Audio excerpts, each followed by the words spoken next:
Okay, hello. This is a short video recording to talk about a recent paper that we've published called Beyond Cycle Lanes. And it was an investigation of how to promote cycling at what we've called an organizational level. This is the link to the paper and acknowledge my co-authors, the team that did this work, published in the British Journal of Sports Medicine earlier this year. The project itself was a collaboration between the University of Edinburgh and the University of Glasgow in partnership with British Cycling and HSBC UK, come together on a project called the Cycle Nation Project, and there's more information at the link below. So when we published the paper, which is what researchers and scientists like to do, I got this interesting message from a colleague of mine, Tepi McLaughlin, who's involved in cycling promotion in Australia. And basically he said, nice paper, how are we supposed to use it? So this video is just a kind of a bit of a resource to allow those who are interested in cycling promotion a sort of insight into how we think the findings might be useful and usable. So, just to outline kind of the context or the background to the paper. Firstly, we were guided by the ecological model and sort of showed a adapted ecological model there, which is a very simple representation of how we think factors that influence health and behavior can act at the individual, the social, the environmental, or the policy level.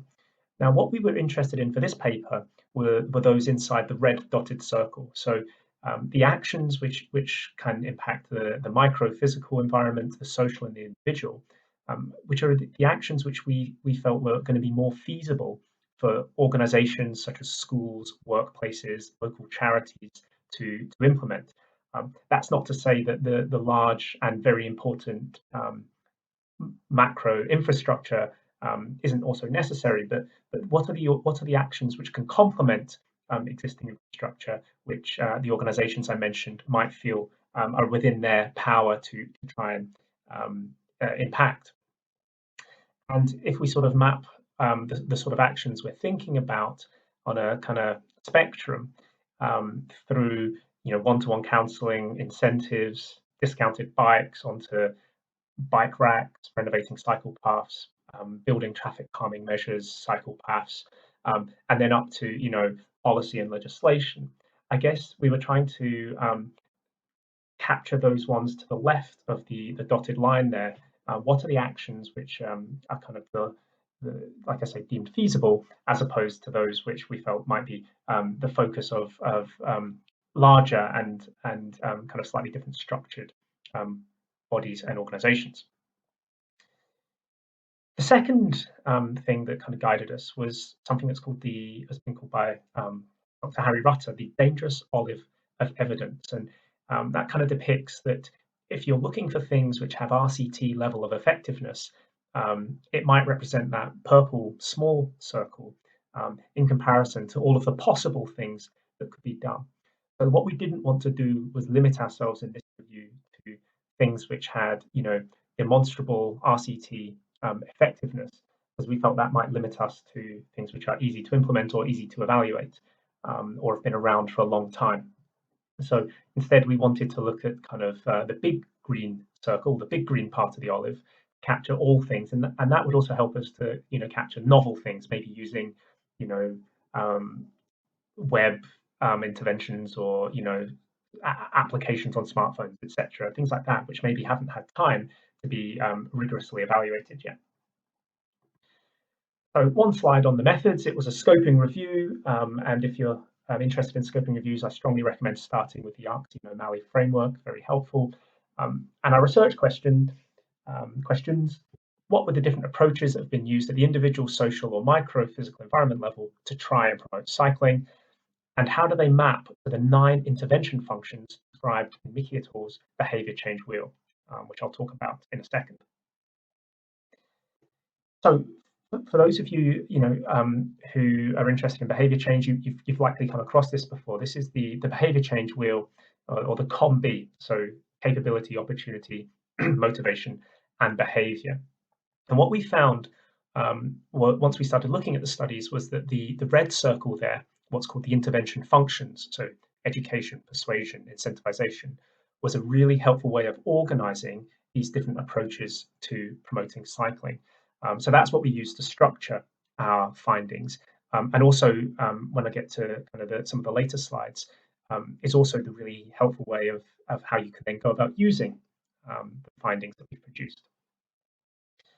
So just to sort of outline how we went about it, if you have a given cycling project, you know, that we found through our review of the literature, and that's what we called the initiative in this study, it may include an education component and an incentivization component. So those functions from the behavior change wheel we just looked at. And then within that, it might be that the education included providing knowledge of the benefits and providing some travel planning. And the incentivization might have been a financial incentive as opposed to, for example, a material incentive like helmets or bicycles. So that's what we called action categories. And then within that, what was the actual action that was taken? So the knowledge of the benefits might have been through providing information leaflets, while the travel planning might have been through provision of route maps, whereas the financial action might have been providing, or putting in place a voucher scheme. And that's what we call the actual actions. So, lots of the research focuses on that top level, was the project effective? And what we were trying to do was break it down to the actual actions that people trying to promote cycling could consider. This is a table from the paper itself, and it shows you, what we just went through there. And in terms of the results for the study, we found 145 projects or 145 initiatives that were in the evidence base that had tried to promote cycling and had given enough information for us to look at the actions within. These were mapped to the 9 intervention functions from the behavior change wheel. We categorized 33 what we called action categories, and within that, 93 different action types. So we identified 93 specific actions that can be taken to promote cycling. And importantly, they've been demonstrated to be feasible because there's a report or an evaluation that talks about them, that says they've been done. So they're not just hypothesized, they're actually things that have previously been done. When I get to the end of the presentation, I'll talk about how people can link into that information as well. So here is the map. This is all 93 actions organized into the 9 intervention functions, color-coded. And if you zoom in on this example, the persuasion, you can see how we've mapped the B1, B2, B3 as the categories, and then within that, the specific actions that were identified from the studies. And in the paper, again, his persuasion presented, there's a table for each of them. So you can get a sense of, what was the frequency, what's been done more, what's been done less, that sort of thing. So the crucial question, or back to the whole point, is, well, how can we use this map?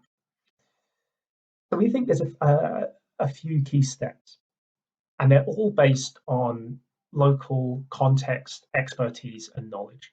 So in any given cycling promotion at a local or an organizational level, what's important is to understand the local barriers, the local context, the local history around cycling.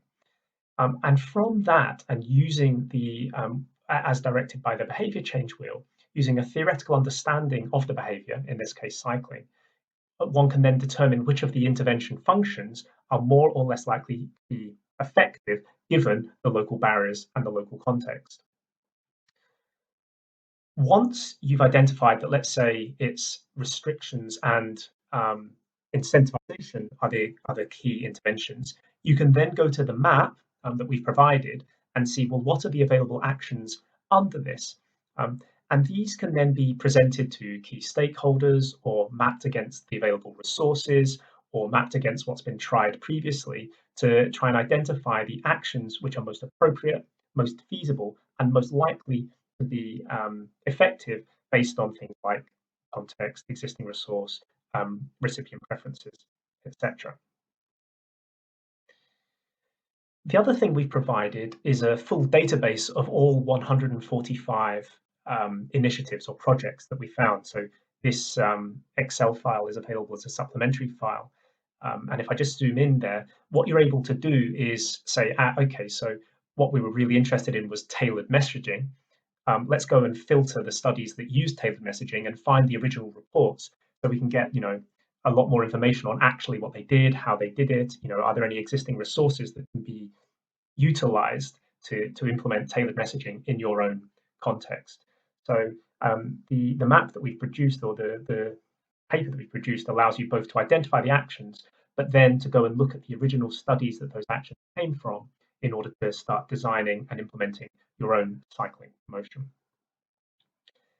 So to summarize, um, what we've done is we've identified these 93 actions, and they're not just a long list, they're mapped to best practice theory in terms of the behavior change wheel, and they allow people to make context, locally driven um, selections of the actions that are most likely to be effective, and also that are most likely to be feasible for charities, schools, workplaces to implement. So thanks for listening. I hope that was in some way of interest or helpful. Very happy to take any questions if you'd like to know more about the map, or if you've just got some feedback for us, and look forward to speaking about cycling promotion somewhere down the line. Thanks very much.